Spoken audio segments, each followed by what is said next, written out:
The ocean is deep, like really deep.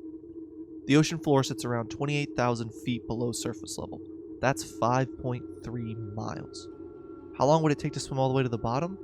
Well, if you're Luann Rowe, who is a renowned long distance swimmer who can swim at about 3.5 miles per hour, it would take you an hour and a half to reach the bottom. At approximately 2 minutes into your journey, you would lose all light, and for the next hour and 28 minutes, you would be swimming down in complete and absolute darkness. Thalassophobia, simply put, is the fear of the ocean. Thalassophobia can stem from a lot of different fears, as let's all face it, there's a lot to be afraid of in the ocean. I know this because I used to suffer from thalassophobia. For a pretty good chunk of my childhood, actually. That's what makes me so interested in the ocean. My fear. Going back to the hypothetical of swimming straight down, it isn't factually accurate to what would happen. Yes, you would be in complete darkness after 2 minutes, and yes, it would take you an hour and a half to get to the bottom, but that's ignoring the fact that if you were to swim that fast straight down, nitrogen bubbles would start to form in your brain. This would cause you to become disoriented and lose track of which way is up or down. It's said that this effect is most like being drunk. This causes tears in your brain's tissue and would lead to full body paralysis and eventually death. The depth is scary for sure, and dying that way would be horrible. But that's something I'm very much aware of and can easily avoid. I'm scuba certified, but even before that I knew it was a bad idea to swim straight down. No. This isn't where my fear of the ocean comes from. My fear comes from something a lot less avoidable, a lot more wild. There is a creature alive today who has survived millions of years of evolution without change, without passion, and without logic. It lives to kill. A mindless eating machine. It will attack and devour anything. It is as if God created the devil and gave him jaws. When I was little, I was a water bug. I loved everything to do with swimming and being in water. I was always first in the water on a beach trip, the first jump off the high dive at a lake, dock, or swimming pool, and I always went out the farthest, stayed in the longest, and had the most fun. That was until I was around the age 6 or 7, and I saw the movie Jaws. This introduced the idea into my head that something in the water was going to try and kill me. And for a little bit more context, I had an overly active imagination growing up. And once I simply saw the poster for A Nightmare on Elm Street and someone explained the idea behind it, that someone would come into your dreams and kill you, and I didn't sleep for months. Granted, I've never slept well to begin with. That was work of fiction, though, and I knew it was, but that didn't matter. When the lights would go out in my room, all I could see was Freddy Krueger's face. So you can imagine how I reacted when I watched the entirety of Jaws, and while yes, it is a work of fiction, sharks are not. I stopped reading Harry Potter and Percy Jackson at the time, and instead started picking up these short informational books they had at my school's library about the different species of sharks out there, and this did not help my fear. I started becoming the last one in the water, even if it was a pool. This was also when I stopped taking baths as a kid and switched to being a fully shower person. The sensation of sitting in water was enough to freak me out. In fact, even after I started taking showers, I wasn't able to close my eyes when I rinsed the shampoo and conditioner out of my hair because my imagination would just start to fill with this dread that something was going to swim up and bite me. I know, that's crazy. I recognize that. In fact, I recognized it at the time as being crazy. And so I never told anyone about it. I just kept it to myself. Sharks are incredibly beautiful creatures that have been at the apex of their evolution for millions of years. They are these massive, looming creatures of the ocean that have been the top of the food chain since before man even took its first steps out of the cave. They've been here since the dinosaurs. We've all heard of the megalodon, right? I can remember the beach trip we took the year I saw Jaws. I did not swim in the ocean once. I may have swam in the hotel's pool a couple of times, but had it not been for the peer pressure I felt from my family to do it, I would not have gone in. I had a pretty good excuse for not going to the ocean, though. Every year when we went, I would get this horrible rash on my inner thighs, so somehow I convinced everyone that that was the reason I didn't go in. Sharks have a sort of sixth sense where they can sense electromagnetic fields that creatures in the ocean make when swimming. And when we go out and swim, it generates the same electromagnetic field that a wounded fish would. So when we swim at the beach, it's almost like ringing a little dinner bell to nearby sharks.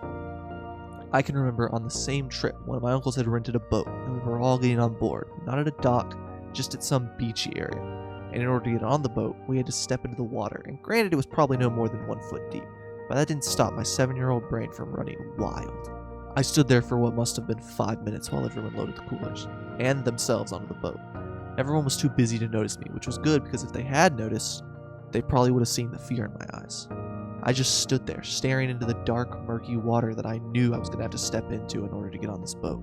I knew that a shark was waiting for me to step in so it could grab me and pull me out to sea, so it could eat me alive or drown me alone in the cold, dark water. Sharks are completely silent when they attack. They don't growl like some wild dog or jungle cat. They don't hiss like snakes, alligators, or crocodiles. They simply just attack. A great white shark can swim up to 35 miles per hour. Remember earlier when I said one of the fastest humans alive can swim 3.5 miles? The scales on their bodies make them extremely streamlined, and not only does it reduce the drag, it also shifts the flow of water that surrounds them, virtually propelling them through the water. I don't know if you guys have seen how they attack seals, but it's pretty brutal. They swim down underneath them and then build up speed on the way up and lift them up into the sky, and they do all of this so fast that the seal has no idea what is happening. Do you know who looks a lot like a seal? Surfers. Look, we've all seen Shark Week. The number one reason sharks attack humans is that they are confused and think we're seals. And granted, I don't know how to surf, but that doesn't keep my brain from thinking about it. How can you respect and also find beauty in something that terrifies you? The ocean is full of such beauty. Even just looking out underwater at the vast, seemingly infinite expanse of blue all around you is so beautiful. The colorful coral reefs filled with vibrance and bountiful life are some of the most breathtaking things that this planet has to offer, and it has a lot to offer. When I was 16, I went down to Fort Lauderdale, Florida on summer vacation, and while there, I was invited on a snorkeling trip. Now, at this point in my life, when I was in the water, I was a little more nervous, but I was past the point of avoiding the ocean entirely, so I agreed to go. What I did not know about this trip until I was firmly seated on the boat and we had left the dock was that we would be snorkeling with sharks. We got out to the spot in the water, and the captain started throwing chum into the water. Then the shark wrangler came out to prep us. Now, shark wrangler sounds like a fancy term, but all it means is that he's the guy in the water with us. If something were to happen, what would he do? I don't know. His best, I guess. I wish I could tell you what his prep speech was, but honestly, at this point, my heart was beating so loud I couldn't hear anything else. After his little speech, though, we all donned our professionally made shark armor, which consisted of goggles, a pair of flippers, and an orange life jacket. The captain was still chumming the water after we got our gear on, so we all just stood on the edge of the boat, and all of a sudden I felt 7 again, staring into that murky blue Atlantic water. But this time, there was something in the water. And at first it was just 1 or 2 sharks, but then it became more, and before long you couldn't even count how many there were. It was at this point that the shark wrangler dove in, and everyone else on the boat started lining up to climb off the back. I naturally went to the back of the line.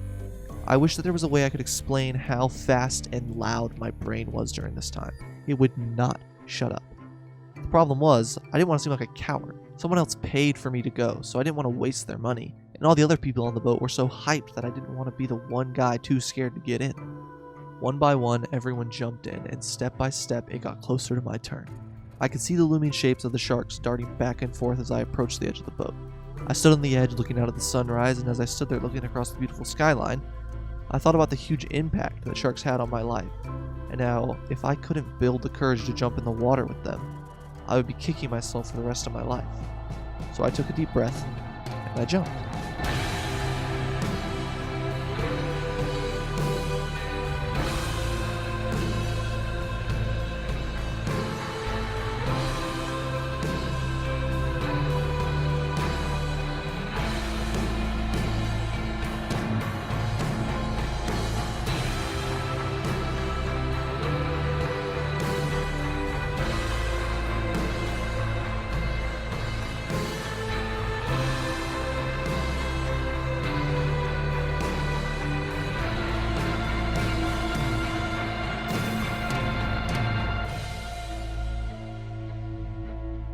I had let my fear stop me from taking baths and being a water bug.